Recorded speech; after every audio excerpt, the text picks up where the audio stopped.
Mike.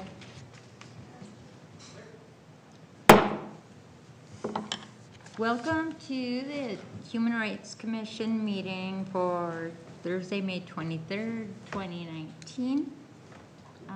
We're just getting some things passed out here, and then we can probably call the roll while we're doing that. Yep, I can roll. Commissioner Spreadberry. Present. Commissioner Leggett is absent. Commissioner Dunbar. Here. Commissioner Carlson. Present. Commissioner Welbert. Here. Commissioner Bean. Here. Commissioner Haga is also absent. Commissioner White. Here. And Commissioner Scarborough is absent tonight as well. Okay. So we have a new member with us tonight. Seth, welcome. Thank you. We're glad you're here. I'm glad to finally be here. I apologize for my extended absence. Usually when someone's new, then we just have you tell a little about yourself, and then, Sure. you know, we can kind of welcome you into the group. Thank you. Yeah. Seth Spreadberry, as you know. I've been a Chaska resident for about 3.5 years. Live up near the town course. I work in commercial insurance sales. I'm married to an attorney, and I have a 5-year-old daughter and a 20-month-old son. Wow, nice. Thanks. Well, Welcome. we're glad that you're here. I'm glad to be here. We need to start with a motion to adopt the agenda tonight. So moved. Second. All in favor? Aye. All right. Agenda is adopted for tonight, and we're going to jump right into guest presentation. Tonight we have Jim Accurso here, who is he is a Minnesota Partnership Specialist from the U.S. Census Bureau, and he's here to talk to us about the 2020 census. Hi, Jim. Hi, everybody. Thank you for having me. I'm here to deliver our Community Partnership and Engagement Program presentation, which is an overview of the 2020 census. And in that, I will talk primarily as well about the what's new for the 2020 census as opposed to 2010, and the formation of complete count committees. Now, the census has been using complete count committees for 4 decennial censuses. We started them in 1980, and they 1990, excuse me. So this is our 4th. They do utilize what our we call trusted voices and census ambassadors to get the word out amongst Chaska's citizens about the need and the importance of participating in the census.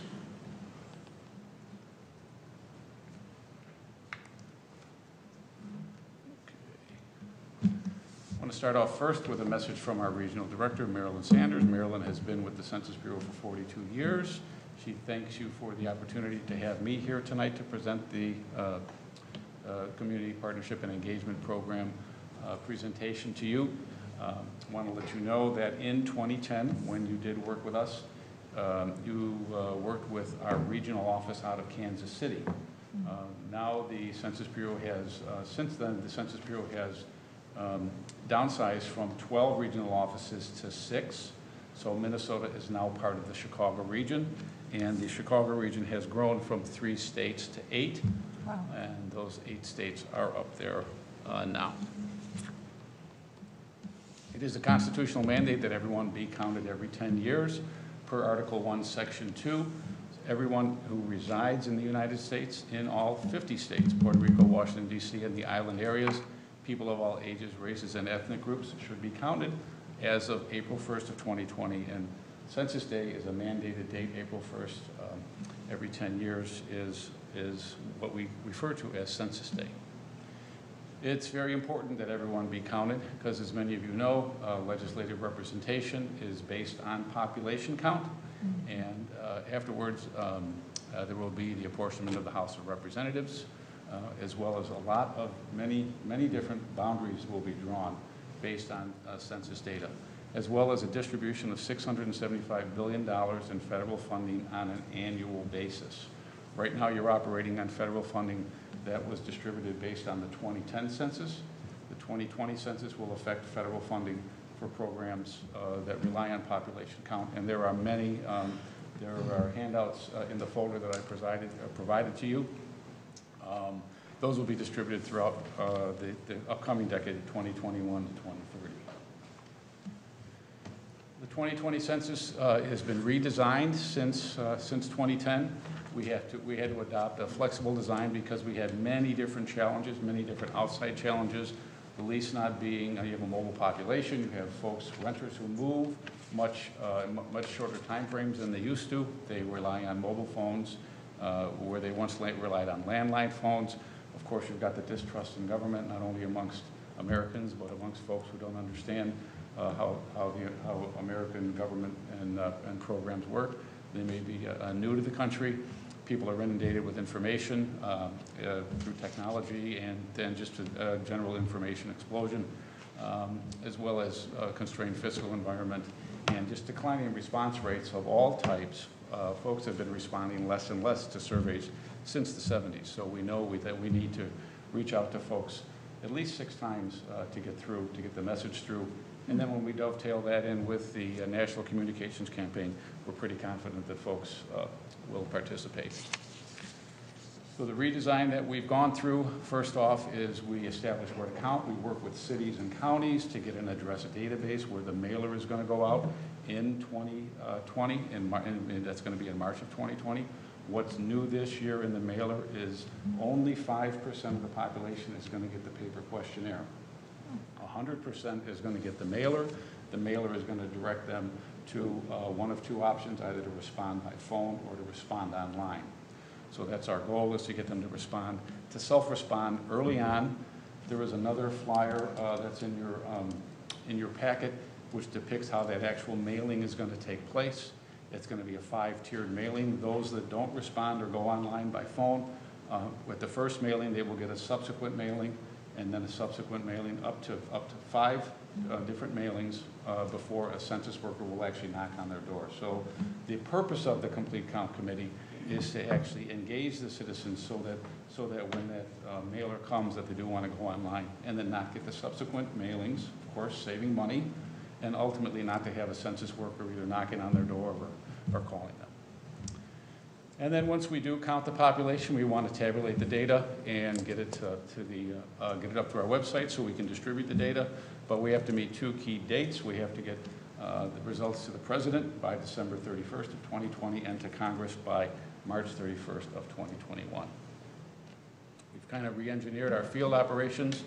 Just point to make that I believe in 2010, here in Carver County, there was what we called a local census office, which was supported by our area census offices. We no longer have the local census offices. We're supporting them now with technology. Everyone that's going to be in the field is going to have a smartphone and a laptop. We are going to have 3 area census offices in Minnesota: Minneapolis, Rochester, and Duluth. So they're going to be the nerve centers. Once we open those up, we're going to open those up likely in June or July. Right now, all of the operations here are supported out of an area census office in Milwaukee, and then we have the regional census center, which is in Chicago. That differs from our regional office. The regional census centers are opened up for the sole purpose of operating the decennial every 10 years. We do take cybersecurity very seriously. You may know that as the nation's #1 data collection and data processing operation, we've been collecting data for many years, and now we're up to the challenge of supporting data that's going to be going in through smartphones and laptops. Just to know that we've got federal partnerships and industry solutions with industry leaders, and a communication and crisis communication plan and an incident response plan to keep everyone at ease if they were to feel that their data was not secure and breached. We are recruiting across the 8-state region. These are the number of jobs that we have. I'm working with a few folks here in the city where they're helping promote the jobs. So we are looking for census workers for our number of different operations. The Complete Count Committee can help in that way. A subcommittee member can head up recruiting and get the word out that we do want to hire locally here in Chaska. And those are the jobs that we have, and we're going to continue to hire throughout the operation. We do like to say that the decennial census is the nation's largest peacetime mobilization that takes place every 10 years.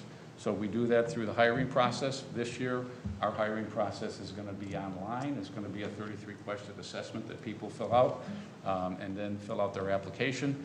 They go into the applicant pool and they can be called. It's no longer will folks have to sit for a test at the workforce centers like we used to. Everything, again, is going to be online. And we are looking to recruit about 40,000 people in Minnesota for our operations. That's a recruiting number. That's not a hiring number. So I just want to stress that. Those are some of the key dates that we're going to be rolling out. Again, just to point out that we are going to be starting with our in-field address canvassing. That's going to be starting in August of this year. That's the first point where we could have census workers here from Carver County and Chaska out knocking on doors, verifying the address database. One point I do want to make too is that residents in the county, and likely not here in Chaska, those that have post office boxes won't get the mailer. We only mail to standard postal service addresses. If someone had a post office box, they would get a hand-delivered packet with a questionnaire or a census worker would help them in that regard. But again, that's our address canvassing. Then we're going to count the homeless and count people that are living in group quarters. That's going to begin in February. The self-response phase is March. Census Day is April 1st. When folks get their mailer, they can then go online and fill out their forms. They don't have to wait for April 1st. But April 1st is a reference point that everyone would fill out their census forms. We do work with tribal, state, and county and municipal governments, as well as community organizations. We do that throughout the many partnership specialists that we have here in the state. About 4 months ago, I was one of 2 partnership specialists. I'm now one of 5, and we're going to be bringing more on, just to let you know that we are out trying to form complete count committees around the state at those many different levels and with many different organizations. And you can do so with a commitment letter that needs to be sent to our regional director. In the past, we asked for a proclamation. A proclamation does not need to be passed. It can be, but we don't require that. We just require that a commitment letter go to the regional director, and then someone names a census liaison who works with us at the partnership specialist level, and then we work with you as you need. We give you the framework to form your complete count committee and operate your complete count committee, but we're not going to direct you one way or the other on how you do it, because you know your citizenry, you know the lay of the land here in Chaska much better than we do, and we defer to that. This slide here is an example of who could be included on the CCC. This graphic is in the CCC guide that I sent to everybody, just to let you know that the many different organizations and service providers within the county can be members of the Complete Count Committee. We can include in there the media. It's also it's important to have a reporter or a editor of a newspaper to get the word out. The health providers, schools. We have a statistics in school program where we're motivating students to have fun with statistics and create a positive awareness, get the word up to the parents, those that may be reluctant. So that's just a number of a few of the many number that's presented up there on this slide. And again, as I had talked about, we utilize census ambassadors to target those specific audiences. So you understand the audiences that you need to motivate. They may be hard to reach for any number of reasons. I've got a slide upcoming on some hard to count populations. And again, you can do it with media and social media, and the goal is to share, reinforce, and localize the message. We do work with the Minnesota Council of Nonprofits. Again, the programs that they administer definitely rely on federal funding, which is tied to population count. This slide here depicts many hard-to-count demographics based on other surveys that we administer. You may know that the Census Bureau administers surveys year-round, not just the decennial census every 10 years. So we have a number of different surveys that we do. You may have heard of the American Community Survey, the American Housing Survey, the Current Population Survey, which is the survey that drives the unemployment number that you hear the first Friday of every month. So we have census workers out there. The Crime and Victimization Survey. Just the point is that the decennial census is every 10 years, but we do have census workers out in the fields on our select surveys throughout the year. Seniors can be hard to count for their own reasons. Veterans, snowbirds need to be counted. Snowbirds need to know that they need to be counted where they live or reside most of the time. If they're out state, say in March of 2020, they do need to, they can fill out their forms online, but they need to know that they reside here in Minnesota, and that word has to get out to them as well. The language constrained, I would like to let you know that we do have language support to 59 languages this year. The online tool and the telephone tool will have language support to 12 languages, and those are, there may not be a handout on that, but I could provide you with those 12 languages. We do talk about it in the CCC training. So those 12 languages in addition to the English and Spanish that the paper questionnaire is in. So again, with 59 languages that we can support outreach to your citizens. These are the communications phases that we have, and these tie into the guide or the handout, the grid that I have in your folders. So the gear up phase, we're in that now, getting the word out. We want to engage everybody starting in November, and that's going to dovetail in with the National Communications Campaign. We want to educate everybody before the flyers go out in February, encourage them in March when the mailers do hit, and then remind those that don't respond, and then go back around and thank everybody for their participation starting in July. A couple of the tools that we have that you can use as the Complete Count Committee to understand your participation rates, 2000 versus 2010. The first is our male participation rate map, and again, these both are on census.gov. Hopefully you'll be able to see them.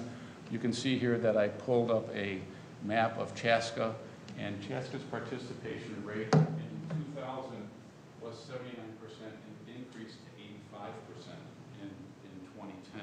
So you did have an increase, which is a good thing. Just to let you know that the other 15% were counted through the number of different operations that we have. A second tool that we have is our Response Outreach Area Mapper. This is new this year as well. When you highlight on the census tract here, you can get demographic data. It's in that box there. I know you really can't see it on these screens, but it's demographic data that we collected based on the American Community Survey that we administer, and it will let you know how many renters, how many seniors, how many over 18s, different language levels are within that tract, so you can target some outreach. You see average income, and you see the population, and that's by census tract. So you'll see they're high. It's outlined in blue, and as you hover over a tract, you get that information for that tract. So we look forward to working together with you as a team, because again, our goal is that we count everyone once and only once and in the right place. You know, we don't want to undercount, but we don't want to double count people. So the word needs to get out to everybody that they do need to fill out their census form based on where they live or reside most of the time, and give us that information on the 10-question questionnaire. These are some of the links up on our website where more information can be got. We want to let you know that we are going to be pushing out more and more information for complete count committees to use, as well as if you wanted to commit at another level and push information out digitally. But again, as part of that mobilization that I had talked about, as the year goes on, we'll have promotional items, we'll have information to provide to you and provide the complete count committee. And you'll do that through your liaison to the partnership specialist, which at this point is me, but again, it could be someone else as we bring on more folks. And I thank you for your time in that meeting. Thank you. Any Thanks, questions? I have one. What kind of budget is needed for a complete count committee to? That's a very, very good question, Judy. And it's why we push forming the complete count committees, a couple of years ago, as I had mentioned to Nate. It depends how much promotional material you want to yourself create, or what type of events you want to promote to. So it's dependent on what you'd like to do. I was, for example, the city of Montevideo got $3,000 appropriated for their complete count committee. Now that's a smaller community, out of state. So we really can't say, but we will provide you with as much promotional information as we can and promotional materials. But if you'd like to create them yourself and make them unique to your outreach, we give you the tools and we give you the artwork. You can download that off the website, as long as you created them within the certain standard and the guidebook that we have. Yeah, I don't really have a dollar figure for that. So. Have you had these committees in previous decades? Here in Chaska? No, well, No. just around. I mean, Oh, yeah. This isn't a new thing. Oh, yeah, no. For example, let me think of, well, downstate, Austin is forming one, Albert Lee is forming one, Winona County, Red Wing is forming one. Here locally, let me think of some of the cities that are. Of course, St. Paul and Minneapolis are going to have their complete count committees. South St. Paul is going to form one. I just talked to them today. I did a training last night in New Hope. I did a training earlier for their complete count committee up in Columbia Heights. Fridley is forming a complete count committee. St. Anthony Village. Who else was it last night's training? Maple Grove. So yeah, a number of different communities are, and they have formed them already, but they haven't necessarily met. So they've agreed to form. They sent the letter to the commitment letter to the regional director, and then they set for the 3-hour training that we offer. So the numbers are increasing. Yeah.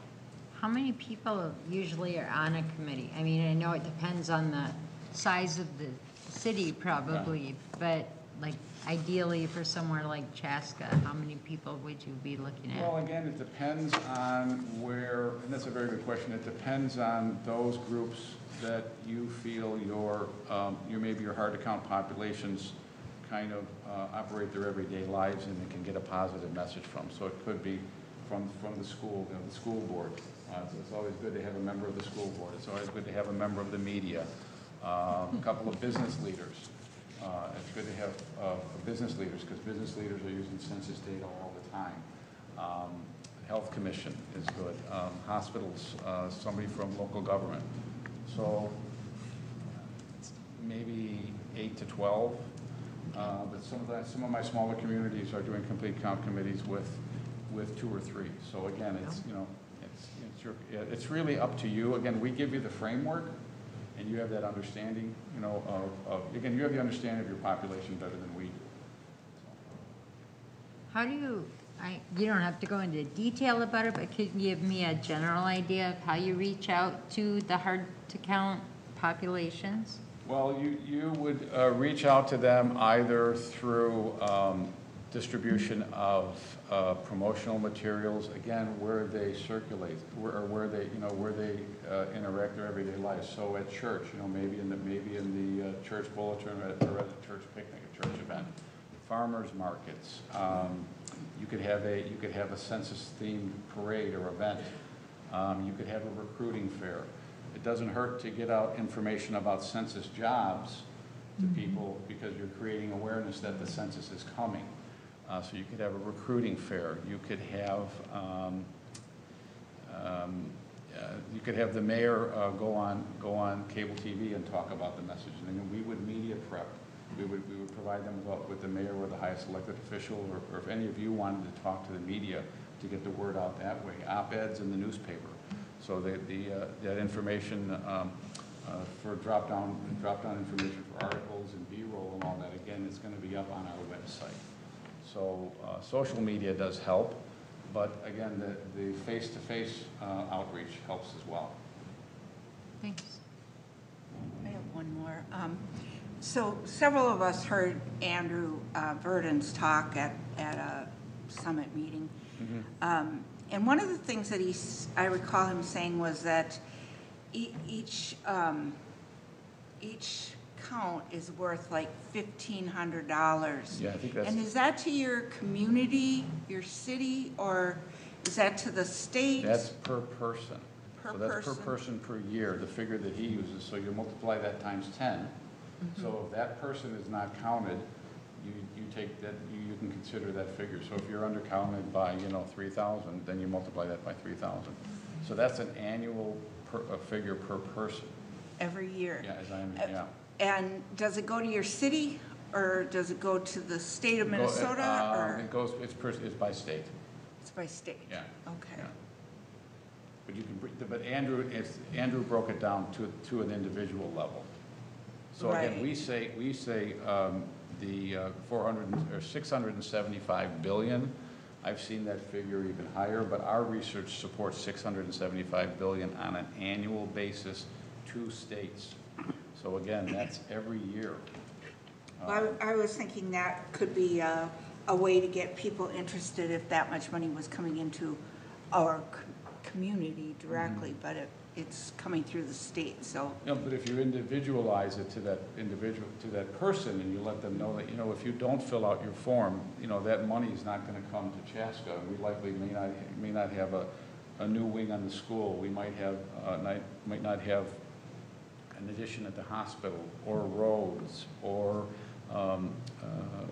pray tell FEMA funding. So, the tornadoes that hit down in Missouri last night, the FEMA funds are tied to the population count. And again, there's a flyer that's in there that talks about 50 ways census data are used. There's also, I think, in some of your flyers, a Georgetown study based on census distribution of federal funds. And that, I think, is about 4 years old, so that's updated up online too. So, healthcare for kids. A lot of times kids are missed and not counted, especially youngest kids. Parents just, they don't include them for one reason or another, or they get missed for one reason or another. So that information needs to get out. Kids definitely need to be counted. I think there's a question from the audience. Taylor's asking if that's all right. A couple questions. Yeah. First, You might need to come up to the mic so that. no, I don't. Yeah, you do. Yeah, so it can be recorded. No. Otherwise, it won't be heard on the tape. There's a lot of people who watch. We have fans, Taylor. Yeah. Okay, couple questions. One, there are, I think, at least 1 or 2 questions that are being legally challenged right now. What's the status on that? Status of that is that it's in the courts, Okay.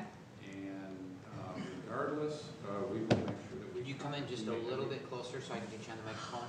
Okay, thank you. Sorry. The question that you're referring to is in the courts. Okay. And the decision is pending. That's all we Okay. know. So when I filled that out like 10 years ago or so, I did it by paper mail. Online, when you fill out something by paper mail, obviously you can omit not answering particular questions. What's the status of doing that online? Like if they don't want to answer? Well, with any of our surveys, we would like you to fill out as many questions as you can. So we have 50 question and 100 question surveys. It's up to you what you would like to fill out. Okay, so it's like, But if you don't, you could go into quality control. You could be contacted by a supervisor or another census worker to complete your forms. So our goal is to, again, through the Complete Count Committee, is to get the information out that it's important that you do answer all of the questions for the many reasons. But if you choose not to, again, that's your choice. you're still counted as a head, like a Oh, body you're and still style. counted. No. The Yeah. only reason why I ask is because we're at risk of losing a congressional seat, where it stands. Yeah, So, yeah. anyways, Yeah. those are just my questions. Yeah, so if it's incomplete, you're not discounted, but again, we do want everyone to answer all of the questions. Because we're committed to counting everybody once and only once and in the right place. So you said that you had been training another community. So what does the training consist of? The training consists of a presentation that's similar to this, but it's expanded. It's about, last night when I delivered it in New Hope, it was 2 hours long. So we go into more in depth into the complete count committees. We talk about geography. Geography is the basis of this of being able to count everybody based on all the borders, border drawing. We work with the GIS departments, so of all the counties and the cities that we work with. It goes into the apportionment a little bit deeper, the federal funding, we delve into the 2 mapping tools that I show there. So we try to do a hands-on exercise so you can understand when you click on a particular tract and how to get that information, and then you can identify things like that. The demographic data.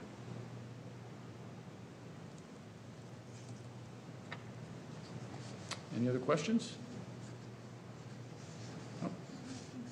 Thank you. So when you decide, when you make the decision, and a Human Rights Commission is often a good group to actually form the Complete Count Committee and do the outreach. Again, it's because we're looking for folks like you who are civically engaged. It doesn't have to be someone at the staff level, with the city. We like to have a signature from the highest elected official, from the mayor, on that commitment letter.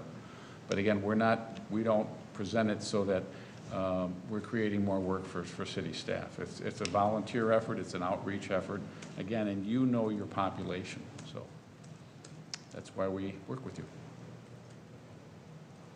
Okay? Thank you. Okay. Thank you so much. Thank you. Thank you.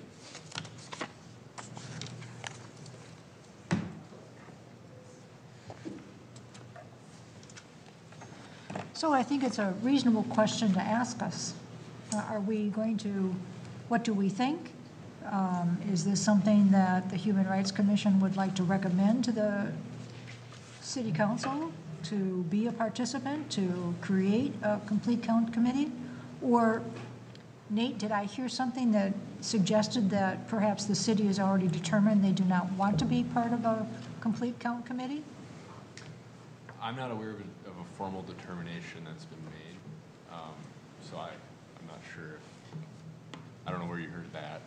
So maybe you heard it from a source that I'm just not aware of. But I'm not aware that there's been any sort of determination. I think if there's desire, to do some work towards this effort, it makes sense. I've heard support from council members on the idea. I think if we're thinking about, budget and city staff commitment and things like that, there's more discussion that need to be had to understand what is the appropriate volume. But I'm glad to hear that there are a lot of materials that have been created by the Census Bureau, so it makes it easy, to do at least some level of outreach that way without a whole lot of cost or staff time. So I think at a minimum, we can certainly do some of these things, and there's probably discussion to be had if we're thinking about going in above and beyond, just to understand what is the scope of that that everyone would be comfortable with. So. I have a question for Jim before you take I off. do too now. Sorry, you're coming back. What's the time commitment for how often these groups meet? Again, that's determined by the committee. So, Okay. You could meet monthly, you could meet quarterly.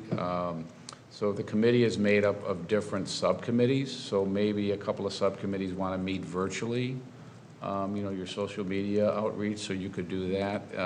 It's not a big time commitment, but again, it's dependent on, how you want to handle the outreach. Again, so if you're going to be involved in parades and events and where people gather to distribute that money, that could be a couple-hour commitment for those events. So and I've run that. I get that question all the time. What's the time commitment? What's the money commitment? And again, it's dependent on how you want to reach out, and So again, you've got some great participation rates.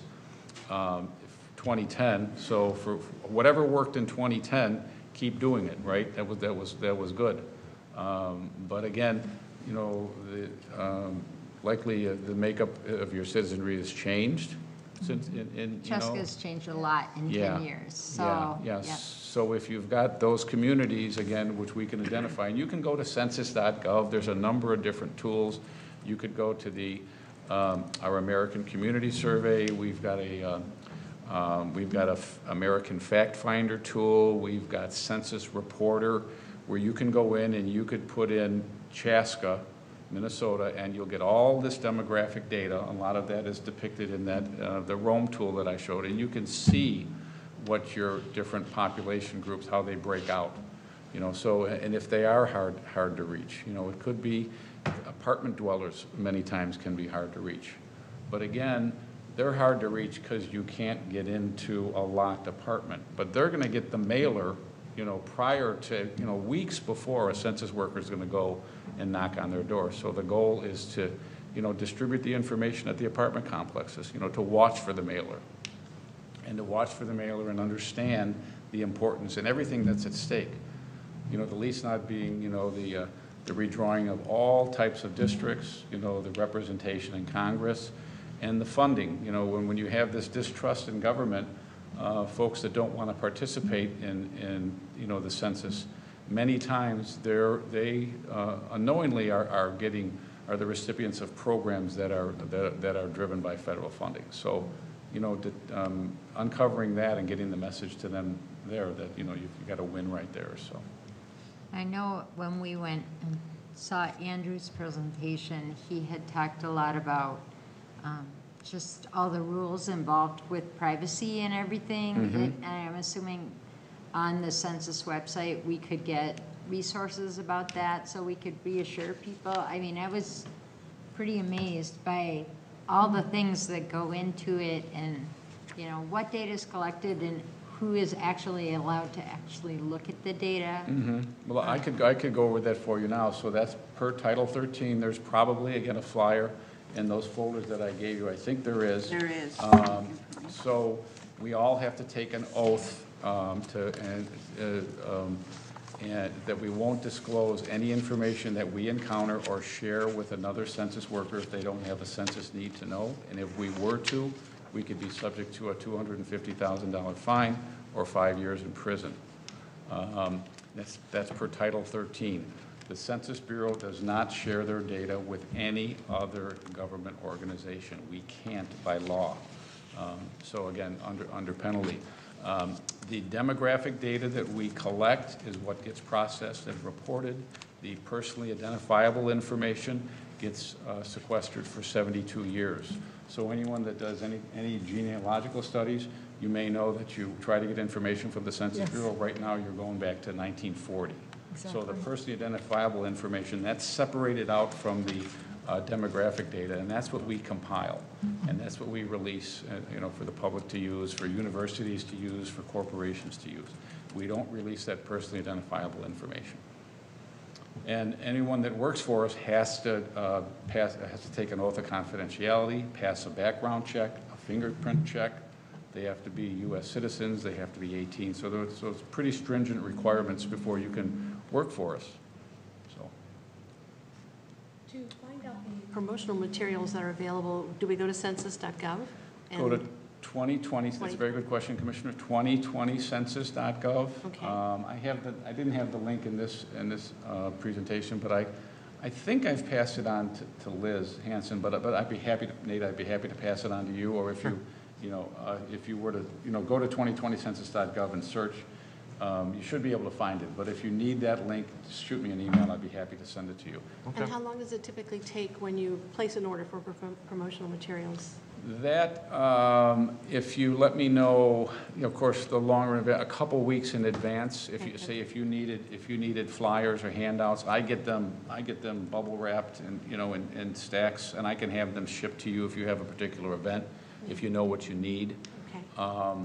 I'd like to think that at some point we're going to be able to distribute those locally once we get those area offices opening, but I can't say for sure. But at the very least, you work with your partnership specialist, and give us some lead time. We can at least have it shipped out to you. Yeah, I've already asked Andrew for information for us to hand out at River City Days in July, and he said he would provide that for us. Great. What, any particular information, Judy, that you were looking for? Just something to let everybody know about the census and just kind of advertise that it's coming up and the importance of it. Okay. We have a booth at our local community fair that everybody has, and we thought that would be something we could display there, or so any posters or anything like that. Okay. Because the state's effort, our effort, and I know the League of Minnesota Cities and the League of Minnesota Counties, we're all out promoting complete count committees. So we all have our unique materials. Okay. Just like my presentation is not like Andrew's. but it's with the goal of forming the committees. So I'd also be happy to get you that information. You know, form the committee, I'd be happy to work with you, and get that for you. Jim, you mentioned the 79% participation rate in 2000, 85% in 2010. I think you referenced that as great.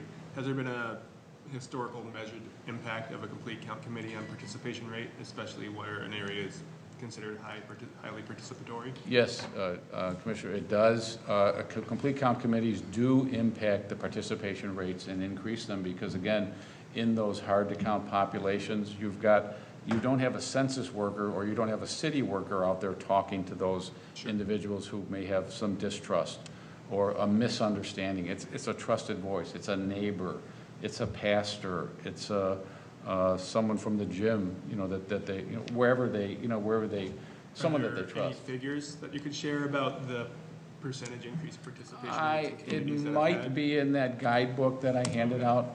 I don't have that. I could try to get something for you, but if you go to the website and search complete count committees, we do know that we have seen an increase, particularly in some of our harder to count populations in urban areas, and the like. You've got an engaged citizenry here in Carver County and in Chaska, but like you'd mentioned, it's changing. The flavor is changing, and there's just a lot of outside influences. Like people, I talked about the flexible design. People are inundated with more and more information from more sources, and it takes a while to penetrate through, to get the message out. So that's where it helps with the trusted voice.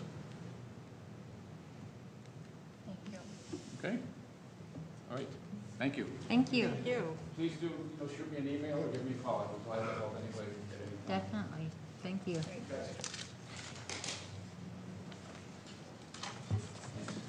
Well, what do you want to do? I guess before we move on, we have a big live audience tonight.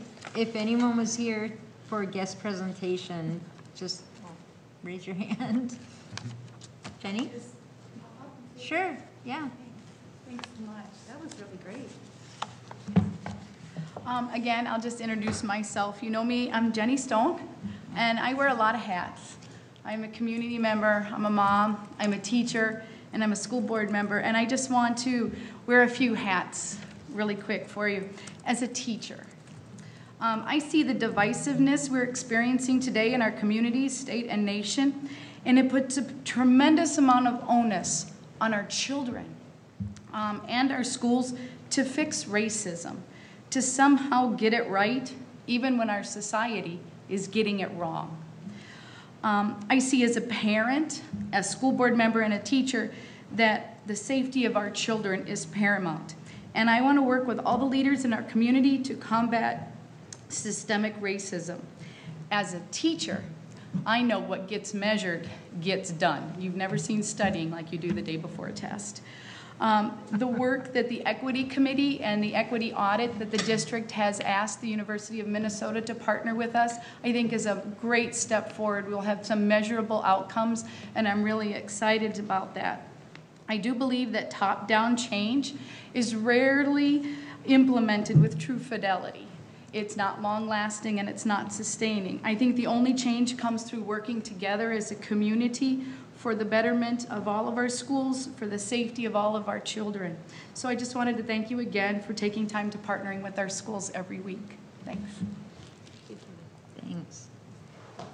I'm glad to see you back and hear some more great I'm stuff. just afraid if I come, I'm gonna be on that call committee or whatever, you know? Well, he did say I saw school you guys board look over member. here.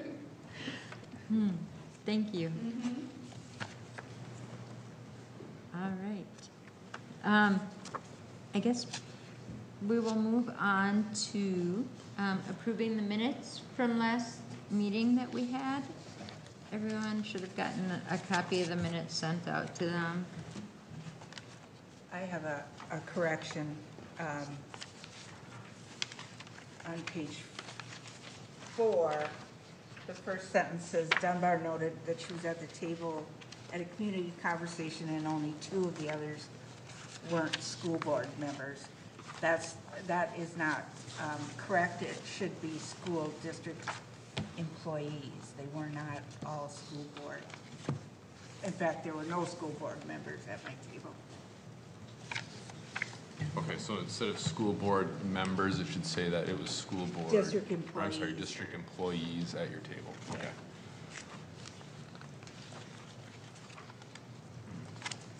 That's all I have.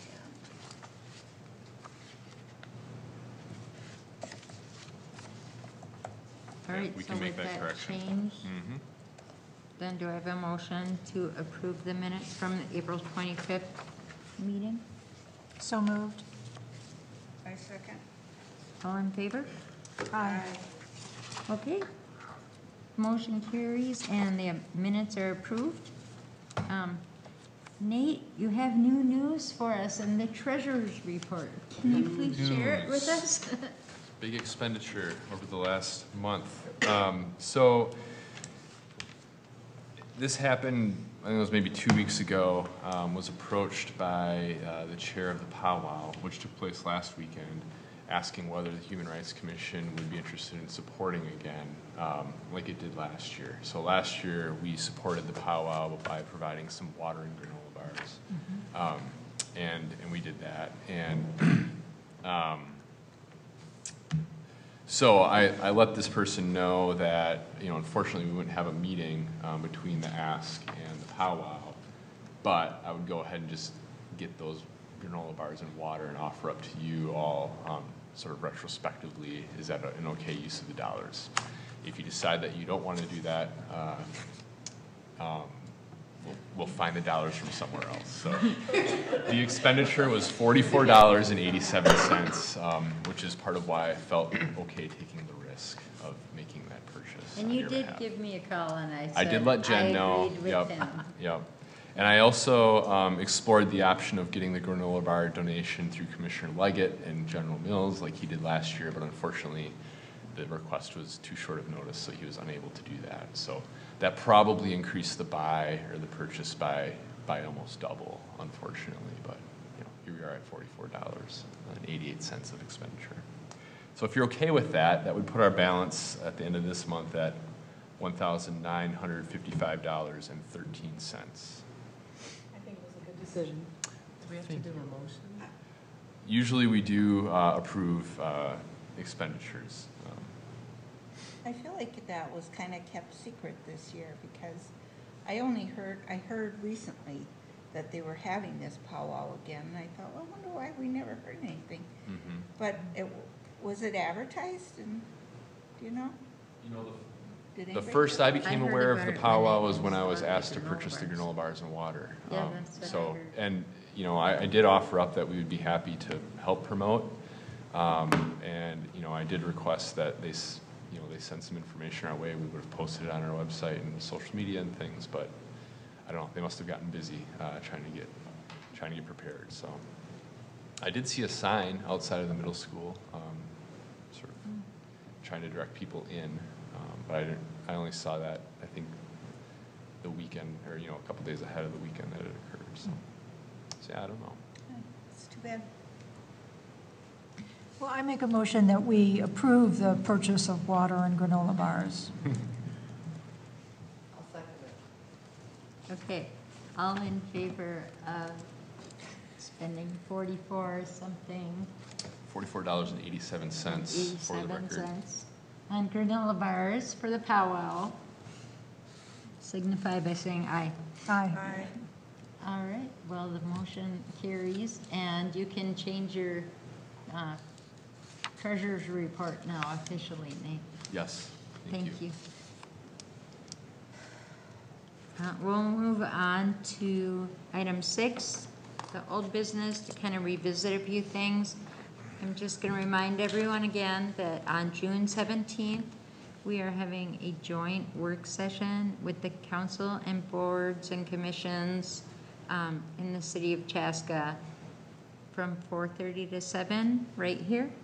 And I hope you can all attend and we can learn more about what our roles are and what's expected of the different boards and commissions in the city.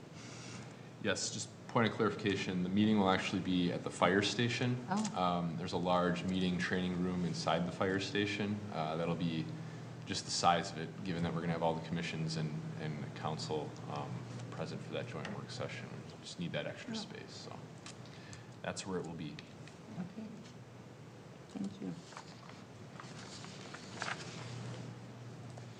We can move on to item 6B, where I just asked Nate if he could give us an update on the equity and inclusion work that's being done at the city level, and then we can open it up for discussion if we want to have more about that.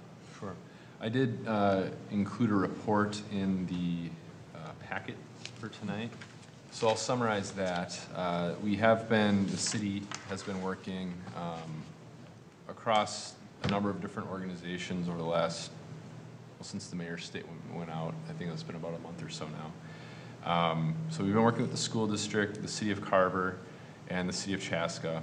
We've also been working with the YMCA, as we had sort of previewed in the earlier to you all, to do that work. So from the city, a lot of the work has been involving me, Matt Podorowski, our city administrator, and the mayor, being involved in these conversations. Jen has been involved representing the Human Rights Commission. We've been fortunate to be joined by the mayor and city administrator from the city of Carver, and also the superintendent and some of his staff from the school district. So, go ahead. Does this include like Victoria or Chanhassen with the whole school district? So far, Victoria and Chanhassen have not been part of these conversations, and part of the reason of that is, I guess from the city of Chaska's perspective, we want to bring the focus to the high school. It seems like a lot of the things that have been happening have been originating at the Chaska High School.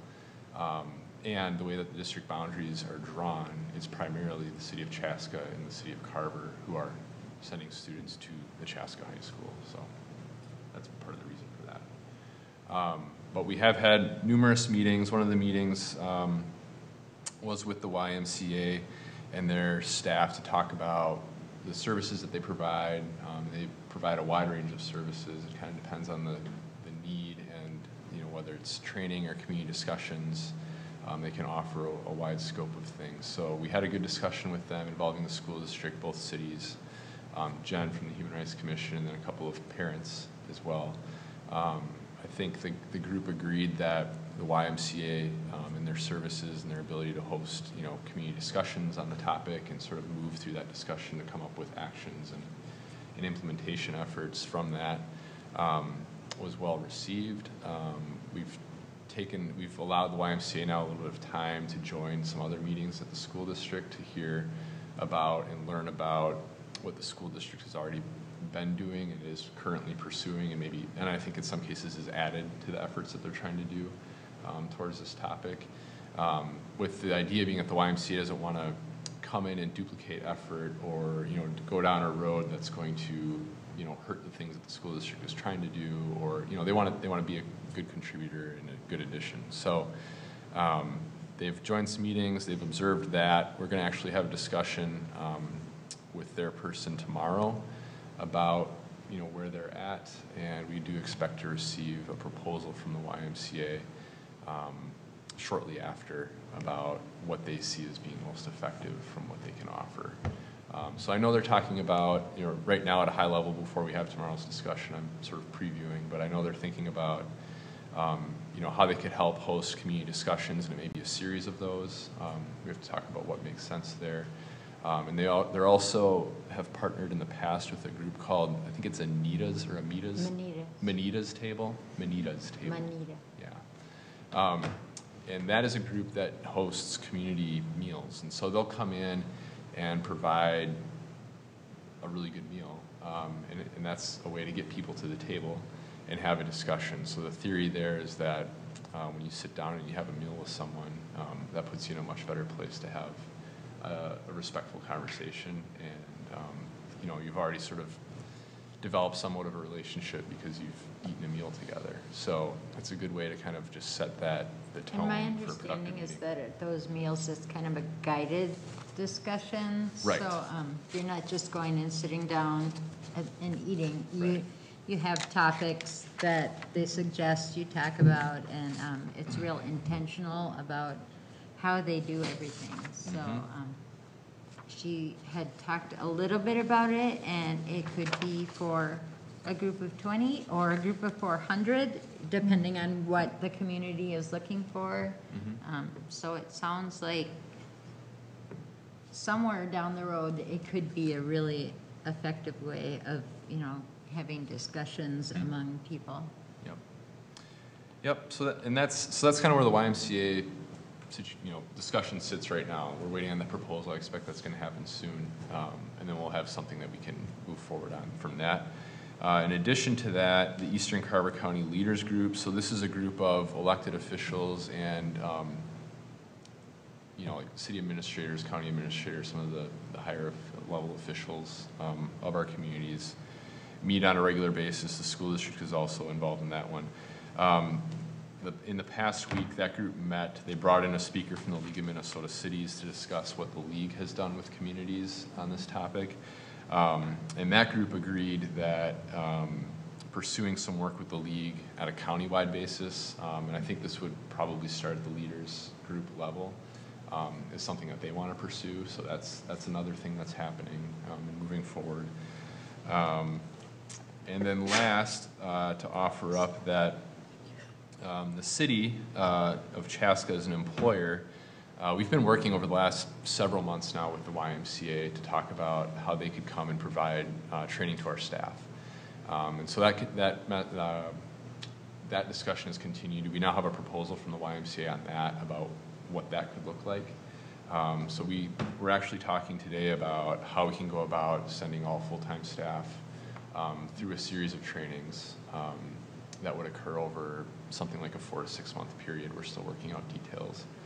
But we'd hope to start that this fall and then continue that over the months that come out of that, be able to allow all staff at the city to receive that training. And one of the things that we're doing with that is we're viewing it as kind of a broader piece. The way that we came at this training originally was not necessarily because we're trying to react to racial incidents that are happening within the school district. It really had to do with the desire to provide training about customer service to our staff, and recognizing that customer service really is rooted in respecting the person that you're interacting with, understanding how to communicate with people, regardless of their background or where they're coming from or how they appear at first time you're meeting them. So that's kind of where we were thinking that this could make some sense, just improving customer service in general across the city and the employees that we have. And so we're continuing to pursue that, and I do expect that we'll be rolling that out before the year's over. So that's the summary I have to offer. I was Are there going any to add questions to on that too, that Chief Knight has said that the police department will also be going through some training with the YMCA, and he's already in the works on that with them too. So Yep, and that's really part of what part of the staff training. The department is part of the city as a whole, just like all the other departments that we have. So yeah, but he's been a real help and a lead in connecting us with the YMCA in this particular training. Yep. yeah, I've just, since they weren't mentioned when you listed off some groups that would go through it, I just wanted to make sure people knew the police department is going through that, because I think that's a really good thing for them to be doing, understand this community. Does that include the school liaison officers too? I don't know. Yes, the school resource officers are part of the police department, so they would be part of that. Last meeting, you had prepared a statement that was going to be published in the Herald. Was it ever published in the Herald? Because I didn't see it. It was not. I didn't see it in the It's on our Herald. website. It's on the city website. It was but on the city website. We published it on our social media, and I know it was sent to the Herald. So they publish at their will. Okay. I thought it was going to be published in like a letter to the editor or something. Would you like us to check on it? I can call Mark and ask him about it. Because it could Sure, still go in there. sure. It's still timely. Yeah. I mean, we still believe what we said, Been- so I think that's a good idea. I will call him. Okay.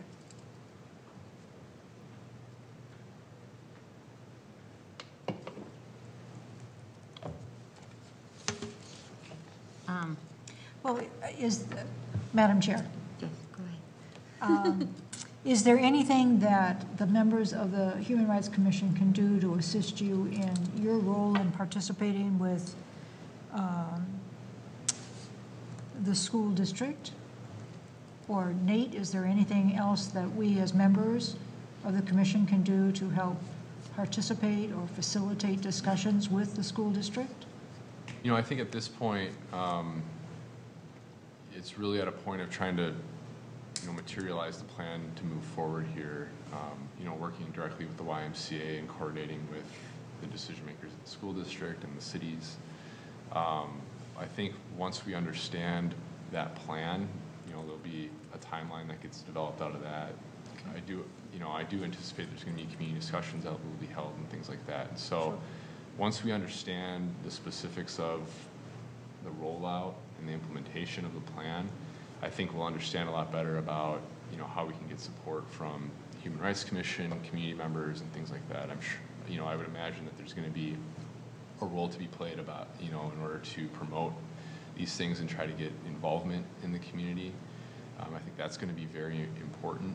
And I say that meaning that we need to, if we're going to have a good, valuable community discussion, we're going to need to bring to the table people that represent the community as a whole. And not just folks that necessarily are, deeply involved in the discussions today. There's people that have many different views on this topic throughout the community. And, we're only going to have a productive conversation if we can get a good representation of all those views at the table. So I think, having help in achieving that is going to be important once we understand the dates and the details. Okay. Are the parent groups participating in these discussions as well? We do have parents that are involved, in these discussions with the YMCA and trying to formulate the plan together. At this point in time, bless you.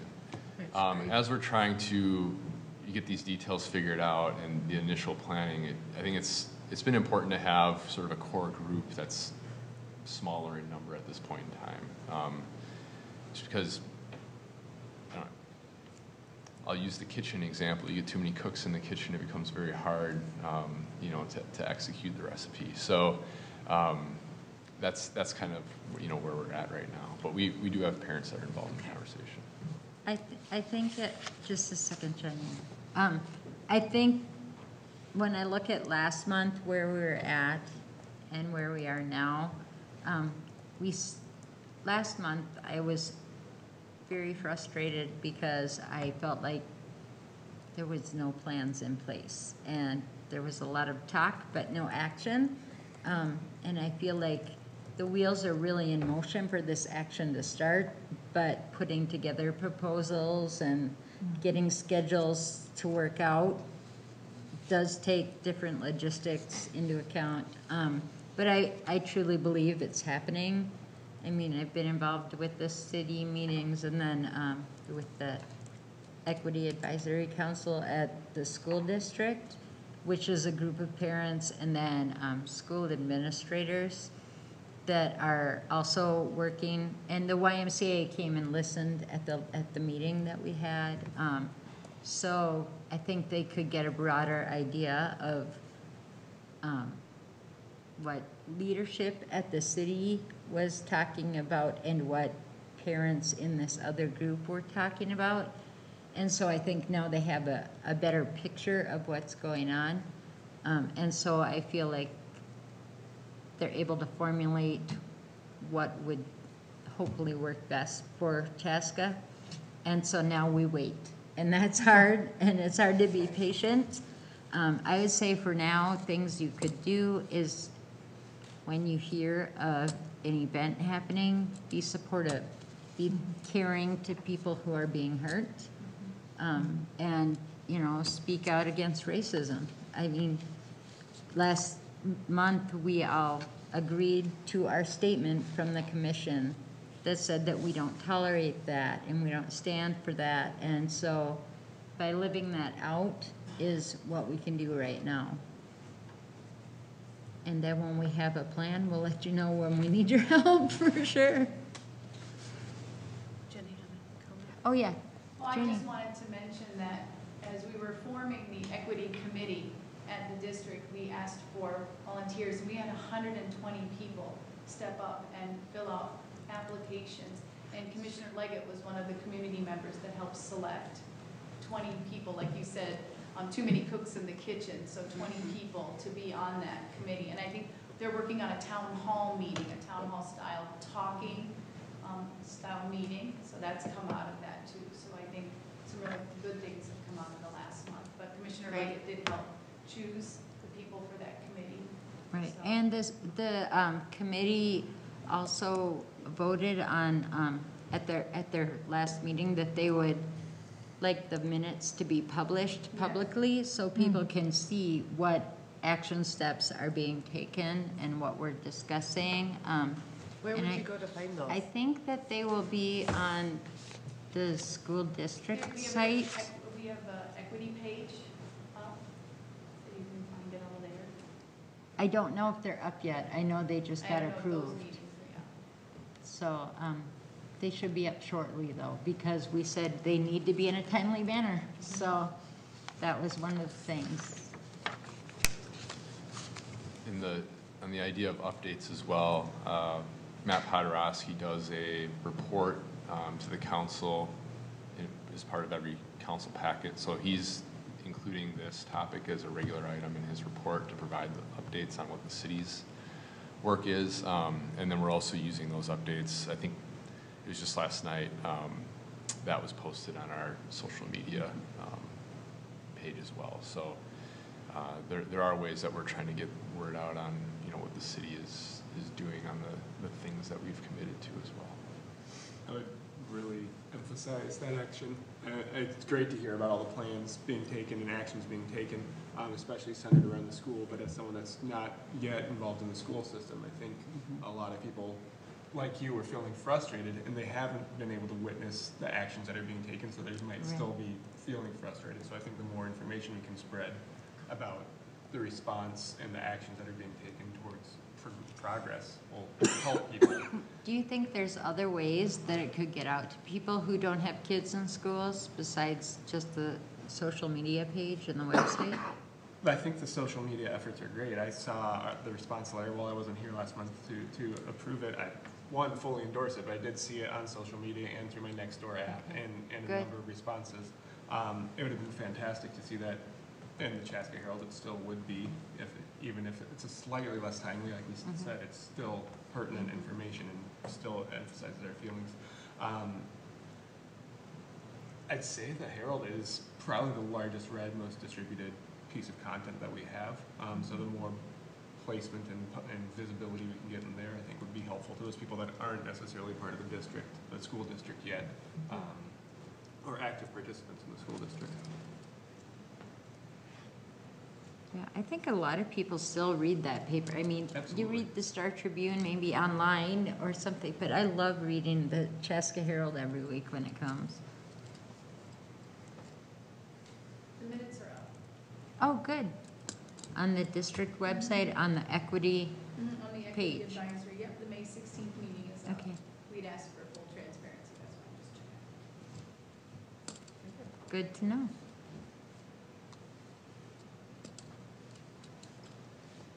Anything else on that topic? Okay. We'll move on to talk about River City Days a little bit. Ellen and Lisa and I met and came up with some brainstorming ideas, kind of looked at last year. One of the things, before I forget, I'm gonna pass this around, is a sign-up sheet. We need 2 people at our booth at all the shifts. it can be more than 2, but 2 is best, is the minimum. So I'm gonna pass this around. If we have to switch it later, we can, but just sign up for a shift or 2, and we can go from there. But while that's going around, we can talk about some things that we discussed the other day when we met. Do you want to start first, Lisa? Well, we were talking about the swag, and Ellen very graciously went through and counted how much we had from last year still. So I don't think we need any more pens or tattoos or stickers. Those fans really went fast. So I'm wondering if we can do another order of those fans, if it's okay with people. I don't remember how much the fans alone cost. I'd have to go back and check what they were. My old notebook. Because we're gonna have another beautiful weekend. The fans were $325. Okay. So I don't know if you heard, the fans last year were $325. I don't remember how many we got, but it was a good number. There were some Yeah. boxes of them, and Yeah, and they lasted pretty good. I don't think we need to get more than that. No, I think it was really good. It lasted through the weekend, and we ran out. So, Yeah. So, and maybe they went up a little bit in price or something.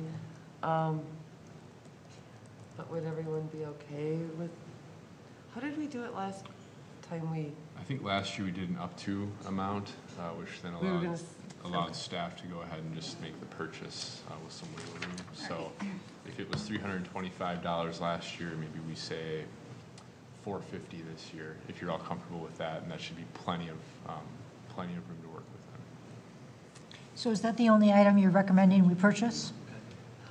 Yeah, we still have, I think, enough pens and tattoos, and then there were all sorts of different kinds of stickers that we have. And last year, that table was really full, because we have the award and the nomination forms usually. We want to have some census info on there. Our little yellow pamphlet we have. Okay. Then I make a motion that we approve up to $450 for the purchase of swag items for the River City Days booth. second? Does anyone want to second the motion from Commissioner Carlson? I'll second it. Okay. All in favor of authorizing up to $450 for fan swag for River City Days? All in favor? Aye. Okay, it's unanimous. We love our fans. We did Our sit at the fans booth. and Yeah, fans. yes. And we had talked about, we were wondering if we could get something like just little candy or something to pass out. Just to have a basket at the booth. I know River City Days doesn't let you have like big candy, but they said penny candy is okay. Okay. So, Should we just just maybe fit something that- to draw people in when they see candy, then we can talk to them. I and- looked from Costco online, or- like you could get lemon heads in bulk or whatever from Amazon for $20, so that still probably fits in the $450 rate. Yeah, I think we could put that under the broad definition of swag and fit that within the $450 expenditure, Okay. if that sounds okay. Yep. All right. Oh, Taylor? So I don't have to go back up. do I? Yeah.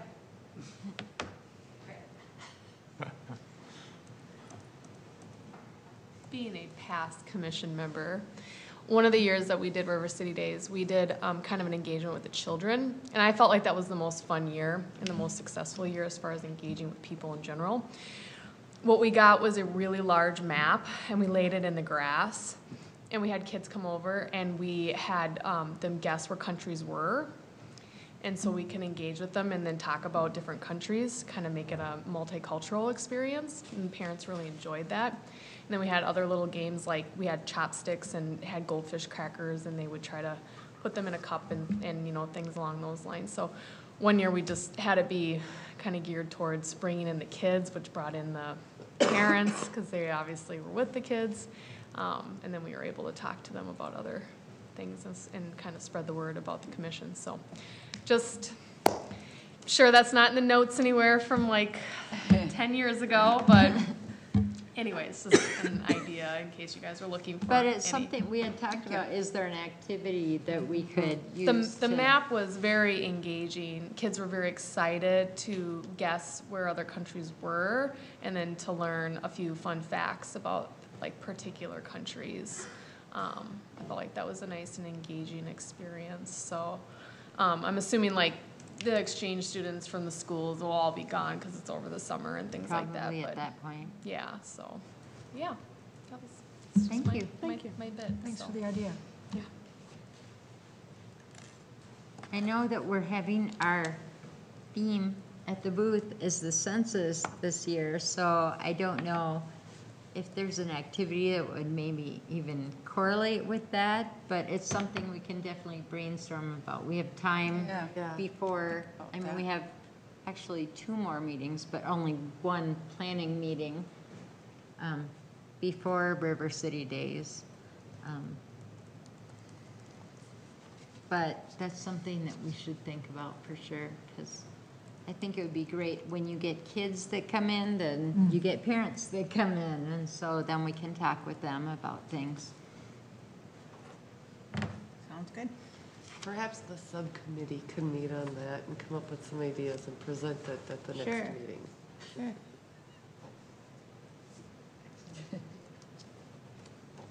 But if anyone has ideas, please email. Ellen, did you have more to add about our meeting? No, I think you guys covered it, and the inventory was fun. Ellen survived the basement at City Hall. Yes. We're glad she came out okay. Oh, yeah. Me too. It was touch and go, but we did it. Next, maybe we should have left a trail of breadcrumbs or something. We can do She that did next text me when she came out. She goes, I made it. time. That's good. Yeah. This is not really related, but as a part of the inventory, we have just a ton of stuff in those 3 boxes that are just dated. I'm willing to go back through them and clean it out. Do I have to have some kind of approval to do that? I mean, it's just. I can help you down there, and or maybe better yet, we could pull the boxes out of the basement and get you into a more comfortable location. Well, that'd be to great. Sort through that, so we could Yeah. reserve one of the rooms here or something to do that. Okay, Yep. yeah, I'll connect with you to do that then. Sounds good. Thank you, Ellen. I don't understand these. I just wondered if anybody wanted to have a little discussion now on the count committee, what they thought of the presentation and whether that would be something our group would be interested in being involved in or not. I think it is super important. You know, I think it's important to get the word out of why it's important to participate in the census.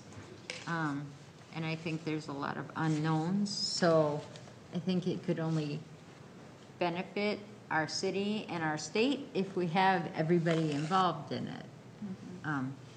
I think it would be a great thing. I mean, I kind of thought that before he came because we had seen a presentation about it before. But I think understanding what the census is would be really beneficial to the general population, because maybe they don't understand all the things that it affects.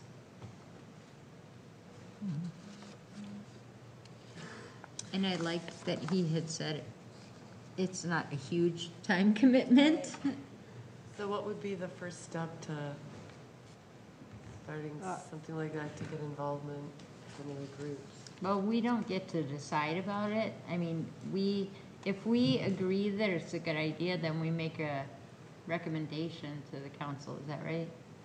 Yeah, I think we could talk about that. Why don't I,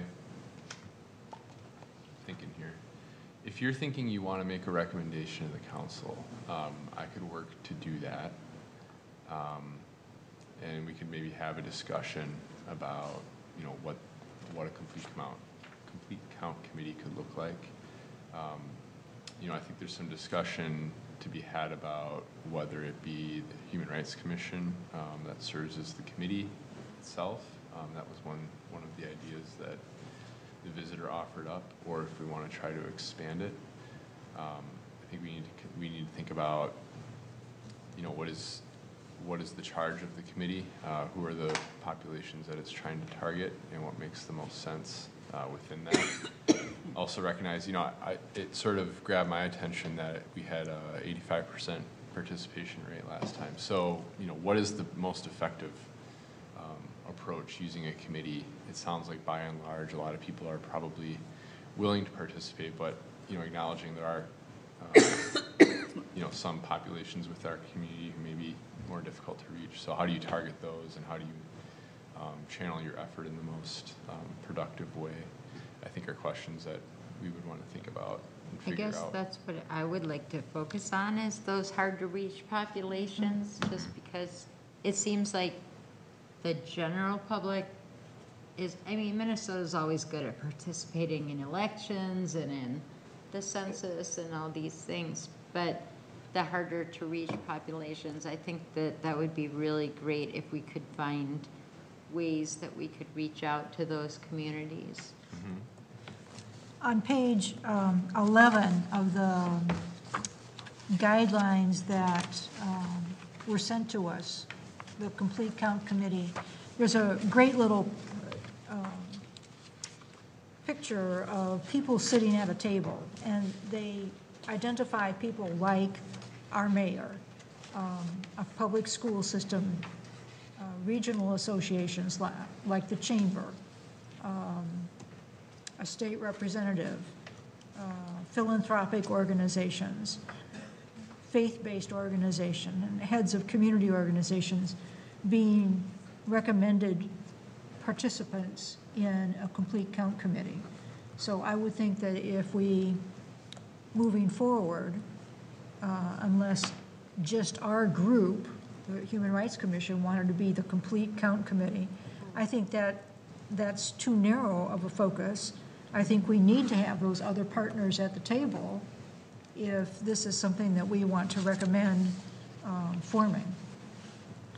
Yes. I agree with you. Although I don't believe we have to have every one of these Absolutely not. representatives. No, but I think Because it's we could important. also get representatives from, like the Somali community and the. Right, that's what I was gonna say. Community If we had some, Those are gonna be the harder to some of the reach communities populations. that are not represented in this group, I think it would be important to have those people at the table also. And to go back to your point, though, I mean, we did have a 6% uptick in participation rate between 2000 and 2010. It'd be interesting to see what sort of efforts we put around the 2010 census that drove that uptick, or if that was just we fell into that. I'm still looking for something that says communities that sponsored a complete count committee saw an average increase of participation of X%, and I'm still looking for that stat. I know he said it's a minimal time commitment, but if it's not going to have any return, what's the point of any sort of commitment? So that's what I'm looking for. Do we have a record of what was done for the last census? I'm sure we do. I wasn't here for that, so I don't know without digging into it. So my thought is, it seems, you know, there's a number of questions that I'm hearing. You know, one would be, what might the composition of a complete count committee look like? You know, what are some of the efforts that would make the most sense to take on, particularly to target some of those harder to reach communities? And, you know, what sort of return on, you know, investment, whether it be dollars or just effort, might we expect? And then also what was done in 2010. So I think what I can do between now and the next meeting is pull together, you know, some answers to those questions or some suggestions to that to present. And that might help inform, you know, this group and have a little bit more conversation next time about, you know, what direction we want to go from there. And do you know, like, when we do a recommendation to council, how much detail do we put in it, or how much of it is up to the council to decide? I think the recommendation would, if you're going to make one, we'd want to touch on the points, basically those larger questions that I was outlining there. Okay. I think you'd want to, as a commission, want to be in a place that you can make a recommendation about, what would the focus of the complete count committee be? Who would we recommend being on it? How often are they going to meet? What sort of resources are they going to need? And what are those efforts that we expect that they would be taking on over the course of their existence? I think those are the questions that we would want to have pretty well, fleshed out and explained if you're going to, make that recommendation to the council. So. Did Jim say that online you can look at the racial makeup of your community in 2010 and now? Yeah, U.S. Census data are available on the U.S. Census Bureau's website. But how would you have now if you didn't have, since the 2020 hasn't been done? So there's the 2010, there's census done every 10 years, but in between, that's what's called the American Community Survey. Okay. That's done on an annual basis, and those are estimates that are based on multi-year collection efforts that sort of aggregate up to an annual estimate. So out of that, you can understand, approximately how things have changed. Yeah, I think it would be interesting to compare what that population was in 2010 versus now, and especially if those are populations that we want to target to get counted. I'm guessing that the Somali population has grown significantly since 2010, but I wasn't here in Chaska at that time, so I don't know. Yep.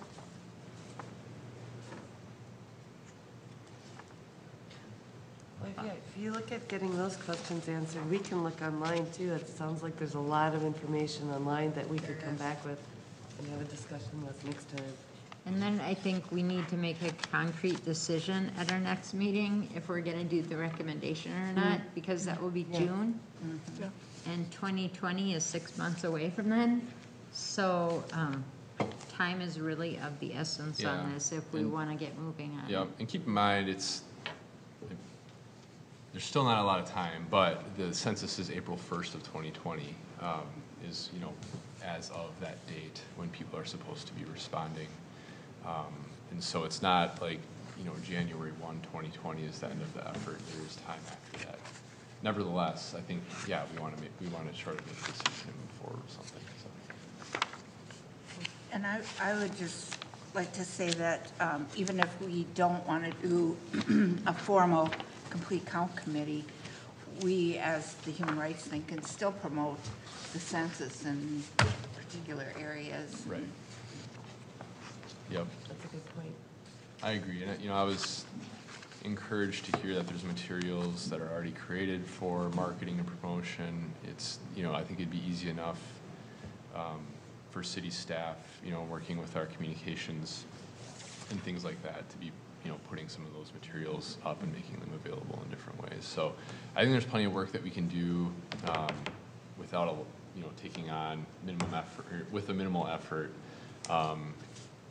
and without even having to form a committee. I think if we decide that a committee makes sense and that there's more effort that we want to take on, we should have that discussion. But whether or not we do that, I think there's plenty of things that can still be done. Well, I think we can all commit to kind of looking at that census website, because it feels like we could spend many hours on there. It's But a get an wormhole, idea of what's available, and then if something really sticks out with you, then bring it to our next meeting, so that you can share what you think would be a really helpful decision maker in when we decide if we're doing the recommendation or not. And is there a way to get the commissioners missing tonight in on this? I'm sure they they're have all a watching it chance? online, so. Yeah, I can email out to them. they letting would. them Yeah, know. I can send an email.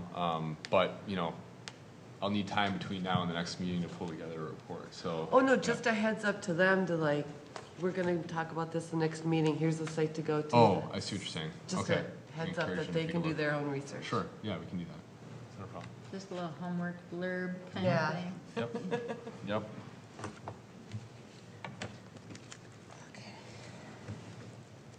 Okay. Is there any new business for tonight? I think everyone's sniffling and ready to go home. We got a lot of allergies going on right now. yeah. All right, well, if there's no new business, then do I have a motion to adjourn? So moved. A second? Okay, all in favor? Aye. Meeting adjourned.